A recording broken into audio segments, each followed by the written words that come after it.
Assalamualaikum warahmatullahi wabarakatuh. Jumpa lagi dengan saya di channel Kang Hayat. Saya sudah lama tidak membuat konten. Semoga ini menjadi awal kebangkitan kembali untuk semangat membuat konten-konten yang bermanfaat, tentunya yang berhubungan dengan dunia kepenulisan dan perbukuan. Untuk kesempatan kali ini, saya akan mengulas tentang bagaimana caranya memahami kompetensi kita. Penulis buku, bagi penulis buku ajar terutama, ini harus memiliki kompetensi dalam proses penulisan bukunya.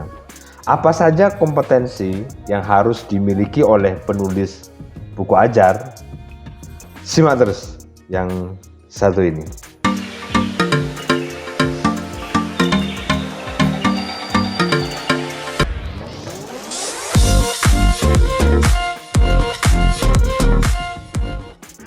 Apa saja yang harus dimiliki oleh penulis buku ajar dalam mewujudkan atau dalam berkomitmen untuk menulis buku ajar? Yang pertama, penulis buku ajar itu harus bisa menentukan ide kepenulisannya. Jadi, penulis buku ajar itu punya gagasan yang bisa diinterpretasikan dalam sebuah buku. Sehingga kalau Bapak Ibu sebagai dosen, maka tentunya Bapak Ibu memiliki mata kuliah yang diampu, dan di mata kuliah yang diampu itu ide dan gagasannya itu harus diinterpretasikan dalam sebuah buku ajar, mengembangkan, menentukan mana yang akan dimasukkan ke dalam buku ajar, poin-poin apa saja yang harus ada di dalam buku ajar. Yang kedua, menetapkan sumber penulisan. Penulisan buku ajar itu bersumber dari RPS, rencana pembelajaran, atau dari silabus. Jadi Bapak Ibu sebelum mengajar mestinya membuat RPS dulu, membuat silabus. Nah, untuk RPS itu sendiri kemudian dikonversikan ke dalam buku ajar, termasuk bahan ajar dari PowerPoint, dari sumber-sumber yang lain, itu juga bisa dijadikan sebagai sumber penulisan buku ajar. Jadi kita sebagai penulis buku ajar harus mampu menetapkan sumber penulisan buku ajar. Apa saja yang akan kita masukkan ke dalam buku ajar kita. Yang ketiga, menentukan jenis buku ajar. Tahu ciri-ciri buku ajarnya, mulai dari penulisan bagian awalnya, mulai dari penulisan bab-bab isi dalam buku ajar. Seorang penulis buku ajar sudah harus tahu bab 1 topiknya apa, subbabnya apa saja, bab 2 topiknya apa, subbabnya apa saja, dan seterusnya. Jadi harus sudah bisa menentukan ciri dari buku ajar itu sendiri. Yang keempat, menentukan alur penulisan buku ajar. Sudah bisa menyusun outline misalnya, mulai dari bagian awal, bagian isi, bagian akhir, bagaimana menentukan penulisannya, mana saja yang perlu ditulis lebih dahulu, dan seterusnya. Jadi bab 1 subbabnya, bab 2 subbabnya, bab 3 subbabnya. Alur penulisan buku ajar, seorang penulis buku ajar itu harus tahu.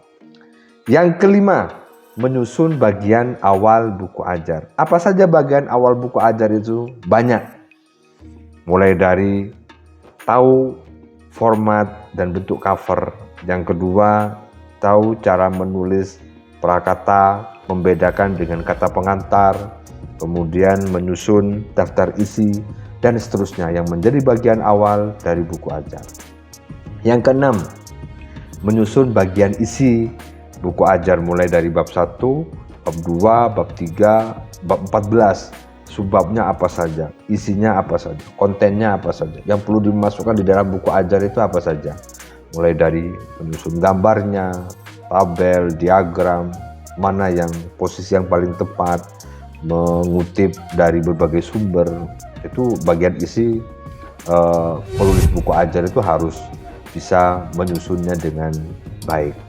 Kemudian yang ketujuh, menyusun bagian akhir buku ajar. Buku ajar itu bagian akhirnya apa saja?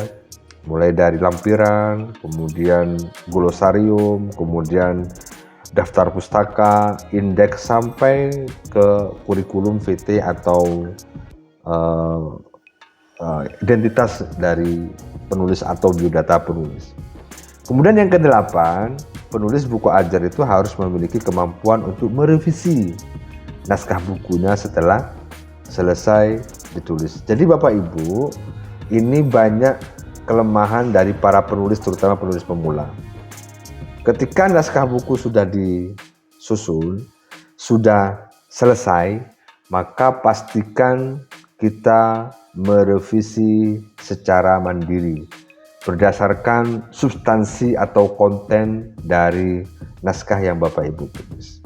Jadi merevisi, perbaiki dulu datanya, divalidasi, diverifikasi, gambarnya, kutipannya, referensinya, dan seterusnya. Itu perlu dibaca sekali lagi. Kalau Bapak Ibu tidak punya waktu, tidak punya kesempatan untuk membaca langsung misalnya naskah yang sudah ditulis, bisa minta tolong kepada kolega untuk membacanya, untuk memberikan catatannya, untuk memberikan koreksi, untuk memberikan komentar, dan seterusnya.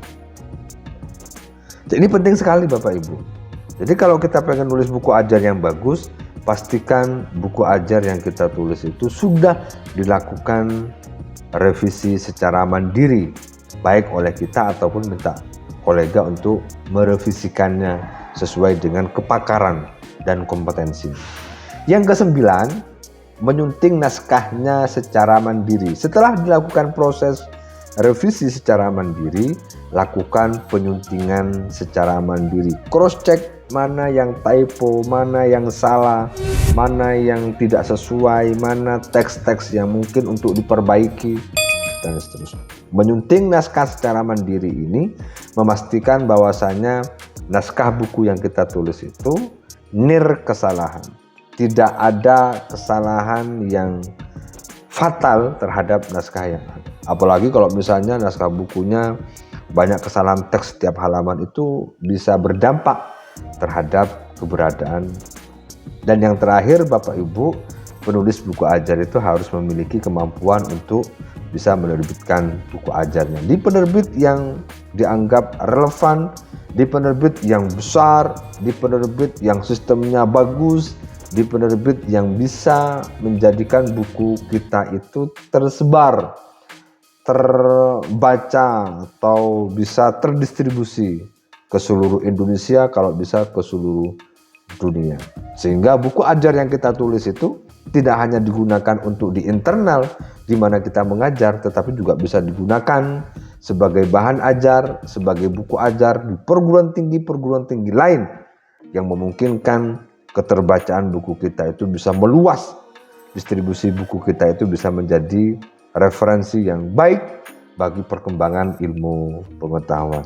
Ayo nulis buku ajar, jangan takut, jangan khawatir, insya Allah terbitkan karyamu di penerbit-penerbit yang profesional, yang kredibel, sehingga karya-karya yang kita tulis itu bisa berdampak dan bermanfaat bagi banyak orang. Terima kasih. Assalamualaikum warahmatullahi wabarakatuh.